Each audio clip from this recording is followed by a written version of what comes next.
Design-wise, Xiaomi Redmi Note 3 Pro is just your average phone. The metal cover is just okay, but nothing that we can define as premium. The average build quality is good and the smartphone feels like a solid device, but is also extremely slippery when you try to use it one-handed. On the top and the bottom we have two plastic bands for antennas, and on the rear there is a main speaker and the MIUI logo. Front-facing there are the capacitive buttons, the front-facing camera and the RGB LED for notification. The screen is a 5.5-inch 1080p LCD unit with a pixel density of 401 ppi. The overall quality of the display is above the average for this price point. Colors slightly tend to blue, but you can change the color temperature through the setting menu. Angle view are just okay, and the maximum brightness helps you to read it outside under direct sunlight, but don't expect it being too bright. MIUI even offers a reading mode that acts just like Apple's night shift, giving you a warmer color temperature that filters blue light in order to reduce eye strain. On the rear side of the smartphone there is a fingerprint scanner. It is possible to memorize up to 5 fingerprints and the unlock process is blazing fast. Not as fast as an iPhone 6s, but very close, and there is no need to press anything. Just place your finger over it and you're unlocked. The fingerprint scanner can also act as a shutter button in the stock camera app. Under the hood there is a Snapdragon 650, a very interesting 28nm processor. The CPU is an Hexa-core with a high-performance dual-core Cortex-A72 running at 1.8 GHz and an high energy-efficient quad-core Cortex-A53 at 1.4 GHz. The interface is always buttery smooth, and the phone is extremely fast in every task you throw at it. Of course, this is not a flagship, and occasionally hiccups may occur, but the performance you'll get are absolutely phenomenal for this price range. Benchmarks show us that the CPU is very close to the last year high-end Snapdragon 810.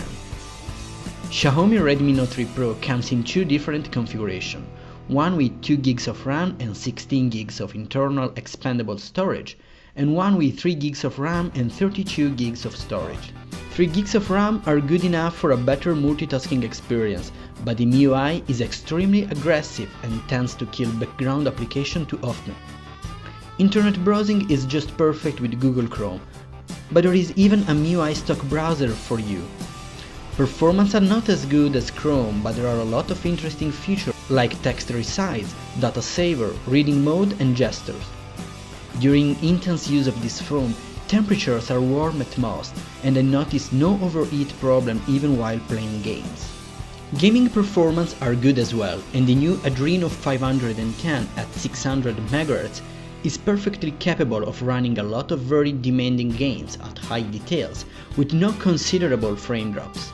Anyway, some games could not be very well optimized for the Snapdragon 650, but I think that will be fixed once the platform will spread between the mid-range market. Even while playing games, there are no temperature issues, and thanks to the huge battery, you can play for a lot of time. Redmi Note 3 Pro comes with Android 5.1 Lollipop with MIUI 7. Honestly, I don't like MIUI interface, especially the home screen, so after a few days I switched over Nova Launcher in order to enjoy a more coherent Android experience with an app drawer and a more dense icon grid. Even so, there are a lot of aspects that will remain MIUI stock, like the notification tray, multitasking and setting menu. There are a lot of preloaded apps by Xiaomi that can replace Google Apps, such as Note, Gallery, Music, Weather. There is even an app called Mi Remote that turns your smartphone in a TV remote, thanks to the presence of an IR blaster. But the most useful app is security. Don't get fooled by the name. These apps allow you to check everything you should know about your phone, starting from the battery, data consumption, memory management, and permission for background application, a must in order to receive properly push notification. Redmi Note 3 Pro also lack NFC, so forget using Android Pay. The camera is the real drawback of this device. While there is an interesting Samsung ISOCELL 16 megapixel sensor with face detection autofocus and aperture f2.0, the camera produces only decent shots. Watching them on the Note display, they appear really good, but when you start zooming or if you export them on a PC, you will see how much these images are poor in details. Low light condition pictures are below the average, and the lack of an OIS tend to produce poor quality picture with a lot of blur effect. Even HDR is not enough to save the day and adds some delay between shots. The front-facing camera, 5-megapixel one, is good enough for random selfies, but again the software doesn't express the full potential of the sensor.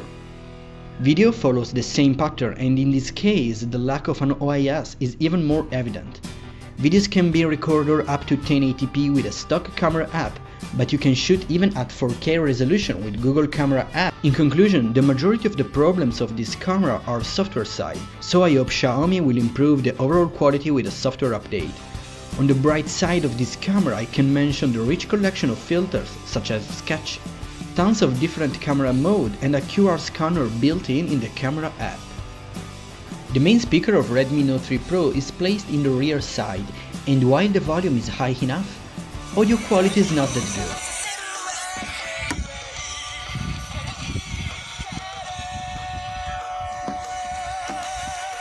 Once you insert a Pyro headphone, things change like night and day. Thanks to the MIUI sound optimization, you can fine-tune sound quality as you please. Call quality is good enough and the voice is always crystal clear. Oh, and there is even an option to record your calls. This phone even supports VoLTE technology, and both SIM cards can access the LTE network. Thanks to the Snapdragon 650, Redmi Note 3 Pro supports LTE Category 7 up to 300 megabits per second in download and 100 megabits per second in upload.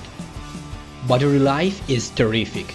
Thanks to the 4050 mAh unit, there is no way to run out of energy before the end of your average day. 5 to 6 hours of screen on are just the standard, and obviously with no energy saving option enabled, and there are a lot of them. In conclusion, Xiaomi Redmi Note 3 Pro is not a perfect smartphone, but the drawbacks are greatly forgivable at this price point. There are a few smartphones that can offer you an overall complete experience like this, but keep in mind that you have to spend some time setting the MIUI in order to get the best experience. Redmi Note 3 Pro is not ready for action out of the box, but it can give you a lot of satisfaction once properly set up. This is not a phone for everyone, so consider it only if you are familiar with this kind of products or if you intentionally want to learn more about Xiaomi.